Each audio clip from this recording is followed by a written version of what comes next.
Welcome back to Cryptopia, where we go over the wet and wild happening in NFT land. Don't forget to like and subscribe on your way in.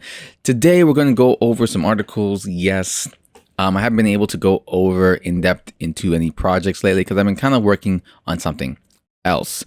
So, just going over, if you have not heard, Opensea CEO says NFT exploit was likely a phishing attack. So, unfortunately, some unfortunate people were victims of a latest scam attempt and lost about 1.7 million, not one person, but a collective amount, mostly in association with Cool Cats and Doodle collections.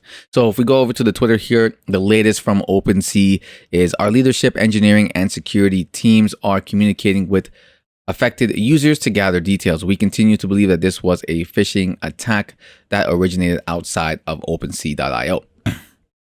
Meaning that somewhere along the way, an email or some sort of link was sent to people and they basically handed over their NFTs.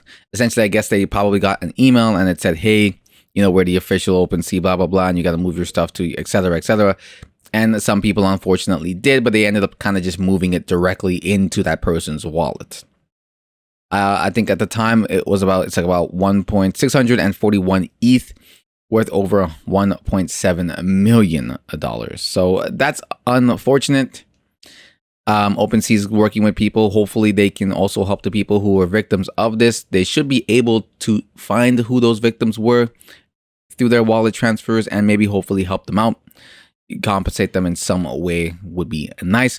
But until the investigation is fully over, we won't hear much about that. Hopefully maybe tomorrow they will say something about what they're planning on doing, but for now, that's kind of where we're at.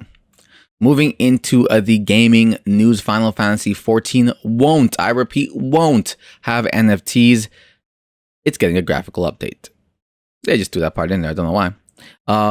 Now, we already know that Square Enix was already pulling away from using NFTs, but people were still a little bit worried about this. So Square Enix president made a whole lot of people sharply suck a lungful of air through their teeth when he talked about adding NFTs to Square Enix games, saying the publisher had an eye to potentially using our own token in the future, despite the fact that, as he put it, some people who play to have fun and who currently the majority of players have voiced their resignation toward this new trend. Essentially, what's happening in this article is they're not doing it. People were kind of, walking on eggshells or just on the tip of their seats, kind of waiting to hear if Final Fantasy 14 was going to be incorporating NFTs. The the president came out and he said it's not. We have no plans of doing that right now. Now, he does say, at this point, but then goes on to say, we're not going to do it. So it's unlikely it's going to happen anytime soon, if at all. And, Square Enix has been listening, from what I've read, to their audience, to their community, and they have been watching Ubisoft and some other companies that have integrated NFTs into their games, and they can tell that they don't, their people don't want that. Or at least they want a better, smarter way of doing it that is not just an obvious and immediate cash grab. So good for them. I'm pretty sure you're not going to be able to seamlessly enter this into games. I mean, I could be completely wrong. It might be better to maybe have separate games altogether for this stuff, but it also depends on how you want to integrate it. If you, maybe special NFT purchases for skins, maybe. People seem to be okay with that with like Fortnite and stuff like that, but they might not appreciate that either. So who knows? And lastly, Salesforce employees protest against its NFT ambitions. So if you're not familiar with Salesforce, I kind of have a little quick Google definition here. Salesforce is an American cloud-based software company headquartered in San Francisco, California. It provides customers relationship management services and also provides enterprise application focused on customer service, marketing, automation, analytics, and application development. It's a software company. So Salesforce employees aren't happy with the company's plan to enter the non-fungible token market, according According to Thomas Reuters Foundation, over 400 employees around the world have signed an open letter raising concerns about the environmental impact of NFTs, which is being addressed on several different occasions. I constantly have to bring that because articles don't tend to talk about the fact that they are being addressed with stuff like Polygon and a bunch of other ones. And you know, it is a concern of people, but it's known. And the people who are developing these are trying to find ways to shift over into a more eco-friendly way of minting. Anyways, as well as their unregulated, highly speculative nature as a financial asset, that is very true though. The amount of scams and frauds in NFT space is overwhelming, the employees reportedly wrote. That part is also true. The company, the San Francisco cloud-based software firm that owns Slack, told its employees in early February that it is planning a series of NFT-related initiatives. They include launching an NFT cloud that could help people create NFTs and list them on marketplaces. NFTs have blown up in popularity over the year. Yeah.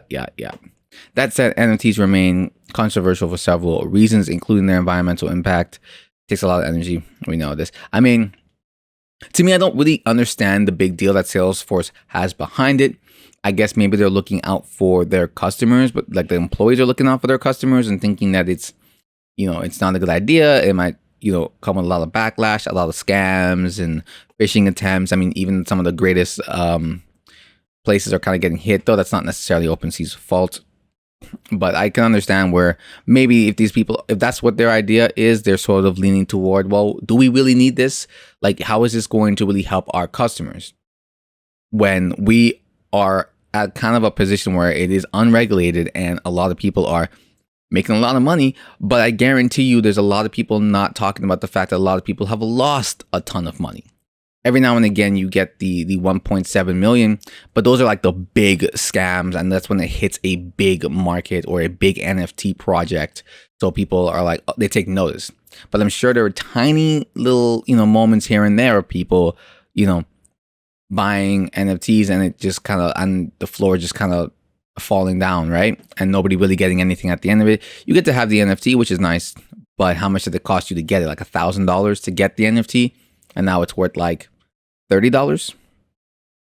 So I'm sure that's not really discussed a lot at all. But you know, so it's not out of the ordinary, I guess, for Salesforce because they are a software company, but it is a little strange. I don't think they have anything crypto related as well either. So to incorporate this seems a little bit weird to me, but I could be wrong about that. And, you know, we'll see what they do about it in the future. Anyways, guys, that's all I got. Just a quick update on kind of like the current state of affairs in the NFT market. It's wet, it's wild. That's what we talk about here. All right, guys, thanks for watching. Like, comment, and subscribe, and I'll see you next time.